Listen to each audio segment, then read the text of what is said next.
Selamat sore Bapak Ibu serta saudara-saudari sekalian. Marilah sebelum kita mengakhiri aktivitas kita di hari ini, kita merenungkan sebuah firman Tuhan yang diambil dari Yohanes 15 ayat 4 sampai dengan 5. Yohanes 15 ayat 4 sampai dengan 5, demikian bunyi firman Tuhan. Tinggallah di dalam aku dan aku di dalam kamu. Sama seperti ranting yang tidak dapat berbuah dari dirinya sendiri kalau ia tidak tinggal pada pokok anggur.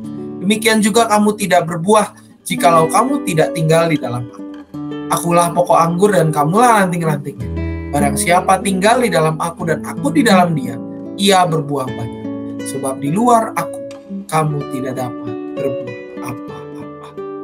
Umat yang dikasihi oleh Tuhan Yesus Kristus, perumpamaan tentang pokok anggur yang benar merupakan suatu perumpamaan yang sudah tidak asing lagi buat kita. Tentu setiap kita mengetahui bahwa Tuhan Yesus adalah pokok anggur yang benar dan Bapa adalah pengusaha. Dalam ayat 4 dari Yohanes 15 ini, kita kembali diingatkan untuk tinggal di dalam Tuhan, supaya Tuhan tinggal di dalam kita. Ranting tidak dapat berbuah dari dirinya sendiri kalau ia tidak tinggal pada pokok anggur. Demikian juga dengan kehidupan kita.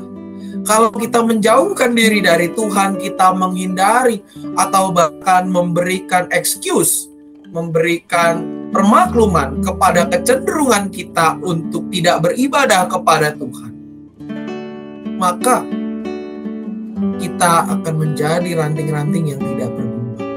Ranting-ranting yang akan dibuang keluar. Ranting-ranting yang menjadi kering, dikumpulkan lalu dicampakkan api, lalu dibakar. Tidak ada gunanya bagi ranting yang tidak berbuah selain daripada dibuang dan dibakar. Ketika kita tinggal di dalam Tuhan, melekatkan diri kita pada pokok anggur yang benar, maka kita akan berbuah banyak. Apa artinya berbuah banyak? Berbuah banyak berarti hidup kita menjadi berkat bagi banyak orang. Hidup kita benar-benar mencerminkan apa yang kita percaya, yaitu keselamatan dalam Tuhan Yesus Kristus. Dan menjamin khususnya generasi penerus kita untuk tinggal di dalam Dia. Menjadi contoh bagi mereka. Menjadi sesuatu yang dapat dinikmati oleh orang. Menjadi berkat berarti kita dapat dinikmati. Menjadi inspirasi, membawa orang kepada kebenaran. Ketika kita tinggal di dalam Tuhan, maka kita dapat berbuah banyak. Sebab di luar Tuhan, kamu tidak dapat berbuah apa-apa. Marilah kita merenungkannya Bapak Ibu serta saudara-saudari sekalian. Apakah hidup kita selama ini telah melekat pada Tuhan? Telah benar-benar mengarahkan diri, keluarga kita khususnya, untuk hidup di dalam jalan Tuhan? Atau justru kita memaklumi kecenderungan kita yang ingin lari, ingin jauh, menghindarkan diri dari persekutuan kita kepada Tuhan. Entah karena alasan apapun itu. Tidak suka dengan sesama atau alasan-alasan lain. Dan sudahkah kita menjadi pengikut Tuhan yang nyata dengan menjadi ranting-ranting yang berbuah dan tinggal di dalam Tuhan. Ranting-ranting yang menghasilkan buah yang dapat dinikmati orang.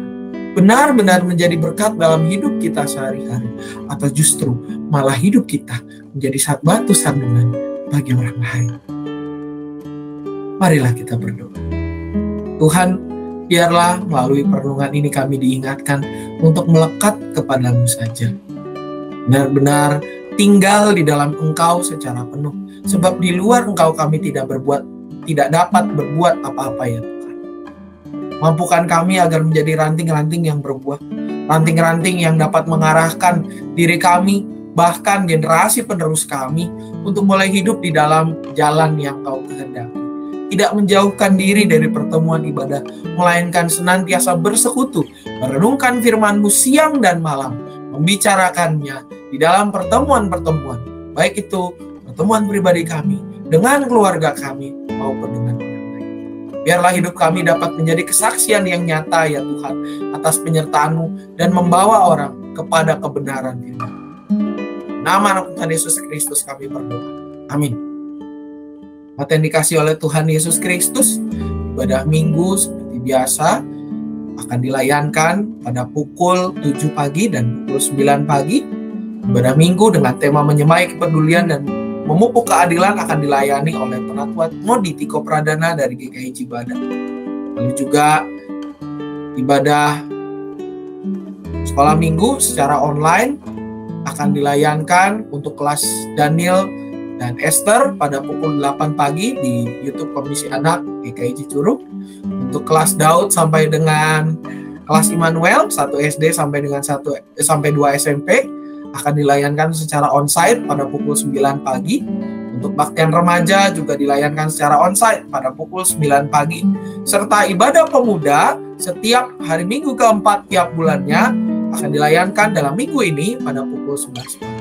Marilah Bapak Ibu serta saudara-saudari sekalian, kita bersama-sama bersekutu lewat layanan ibadah yang akan dilayankan. Baik itu kebaktian umum pukul 7 pagi dan 9 pagi, lalu juga ibadah kelas-kelas sekolah minggu untuk kelas Daniel dan Esther secara online, Batita TK, lalu juga kelas Daud sampai dengan kelas Immanuel, kelas 1 SD sampai dengan kelas 2 SMP, secara onsite pukul 9, dan ibadah remaja secara onsite pukul 9, serta ibadah pemuda atau persekutuan pemuda pada pukul 11. Juga Bapak Ibu mengingatkan bahwa pendaftaran untuk peserta baptis anak, mengingatkan kembali Bapak Ibu, baptis kudus anak akan dilayankan pada tanggal 20 November 2022. Dan bagi Bapak Ibu, jangan lupa untuk mengembalikan formulir. Bagi yang sudah mengambil, paling lambat tanggal 25 September 2022. Juga bagi yang belum mengambil, ayo cepat dapat mengambil dan mendaftarkan diri ke Tata Usaha GKI Cicurug paling lambat 25 September 2022, sebab data-data akan dikirimkan untuk mendata yang menjadi peserta pembinaan orang tua calon baptis tanggal 8 Oktober secara online, di mana pembinaan ini akan dilangsung bekerja sama dengan GKI Bogor Pengadilan, dilayankan secara online.